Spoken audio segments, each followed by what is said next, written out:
Media है उसका इस्तेमाल करिए, अपनी जेब की मीडिया को इस्तेमाल करिए और एक दूसरे को फॉलो करिए। हमारी राष्ट्रीय टीम में ओपीएस चाहे हमारे महासचिव जी हो, इनकी गर्जना बिना माइक के संसद भवन तक जाती है, पता है ना।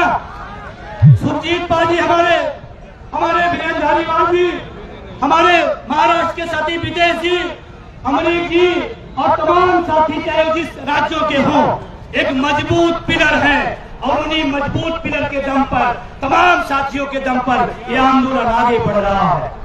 मुझे फख्र है अपनी टीम पर, मुझे फख्र है अपने आंदोलन पर, मुझे फख्र है अपने संगठन पर।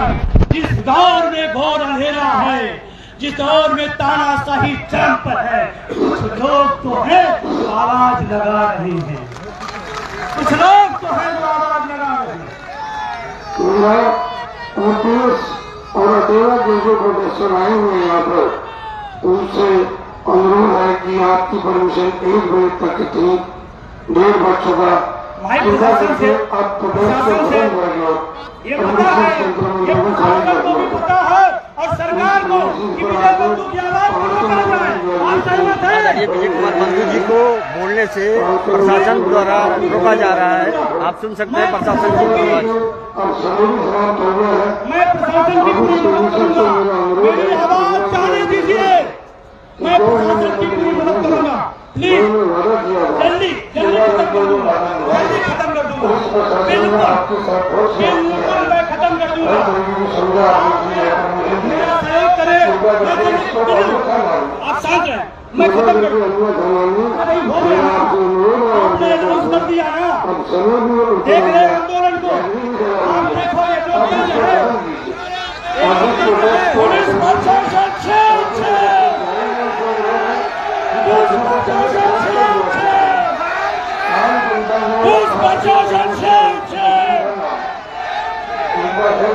ठीक है, मैंने आपकी बात सुन लिया, मैंने आपकी बात सुन लिया। आप बैठे रहे, सभी लोग बैठे रहे, आप बैठे रहे, हमने प्रशासन की बात सुन लिया।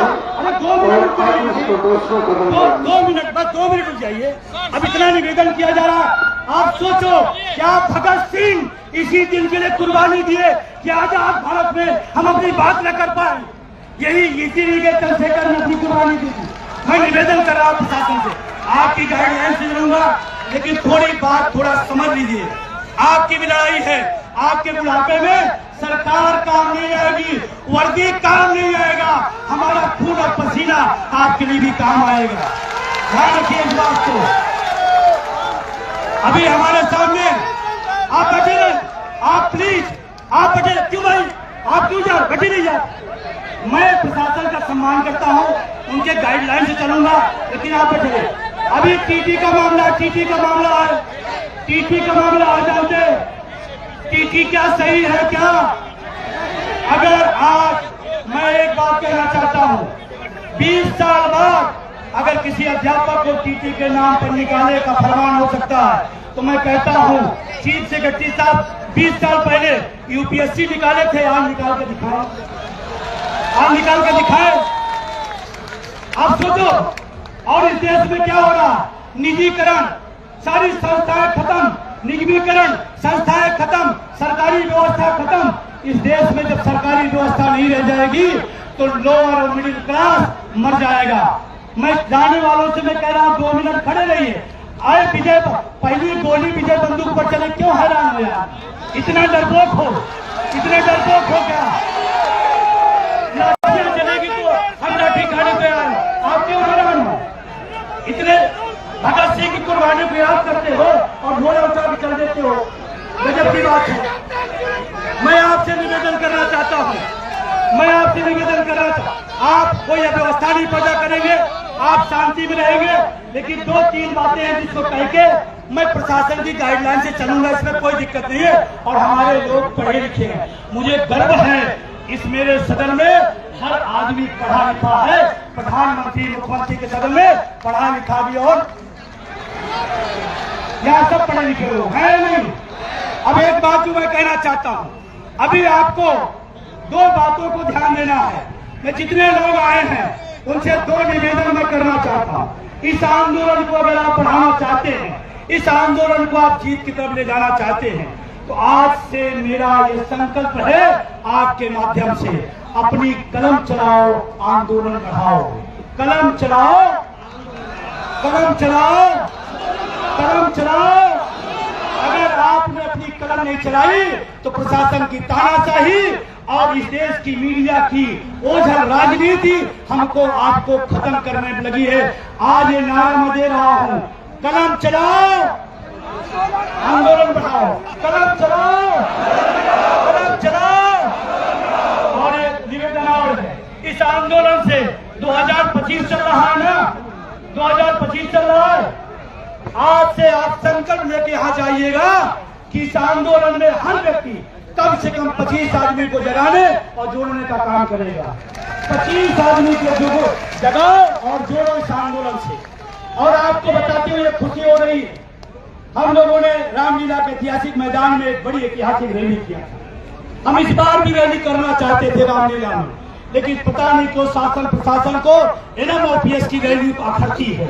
अखरती इसलिए है क्योंकि मैं पूछता हूँ, अभी आपके सामने धनखड़ साहब इस्तीफा दिए थे उपराष्ट्रपति पद से, वो इस्तीफा दे करके पता नहीं कहाँ चले गए, दुनिया उनको ढूंढ रही थी, वो पेंशन ढूंढ रहे थे।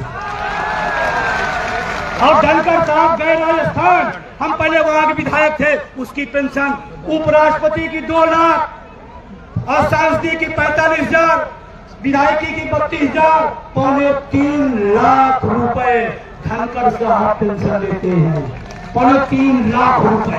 सोचो आप, वो विधायक थे, सांसद थे, मंत्री थे, राज्यपाल थे, उपराष्ट्रपति थे। अगर उनको जरूरत है पेंशन की तो हम बहुत छोटे से कर्मचारी हैं, हमको ज्यादा जरूरत है। और उनको जो पेंशन दी जाती है वो अमेरिका के कोष से नहीं, वो विश्व बैंक के कोष से नहीं, हमारे टैक्स से 3 पेंशन ले सकते हैं। एक पेंशन हमारा भी हक बनता है। गलत तो नहीं हो? और मैं पैरामिलिट्री के बारे में कहना चाहता हूँ, यहाँ उनकी ड्यूटी भी लगी है। हजारों किलोमीटर दूर घरों से अपने परिवार बच्चों को छोड़ करके 0 टेम्परेचर में कश्मीर के घाटियों में, बादलों में, उन परिवारों को, आपको, हमको सुरक्षा देने के लिए अपनी कुर्बानी देते हैं। धनखड़ को 3 पेंशन मिल सकती है, इस देश के अर्धसैनिक बलों को क्यों नहीं मिल सकती? ये सवाल है मेरा, और मैं पूरे दिल से कहता हूँ, ये सवाल मैं राष्ट्रवादी प्रधानमंत्री से पूछना चाहता हूँ। अगर आप पेंशन के हकदार हैं तो अर्धसैनिक बल पेंशन का हकदार क्यों नहीं है? ये कौन सा राष्ट्रवाद है? ये कौन सा राष्ट्रवाद है? ये मैं सवाल करना चाहता हूँ और आपसे 2 बातें और करना चाहता हूँ। मैं साथियों से निवेदन करना चाहता हूँ, सरकारी और दलाली संगठनों के चक्कर में नहीं पड़िएगा। और ध्यान रखना, वो समझा रहे नहीं, सरकार पेंशन दे या ना दे, आप हमारे पक्ष में रहिए। हम OPS के पक्ष में हैं, OPS के पक्ष में है। एक बार OPS के पक्ष में है, सभी लोग OPS के पक्ष में है। एक बार नारा लगाइए, OPS जिंदाबाद, OPS जिंदाबाद, OPS जिंदाबाद,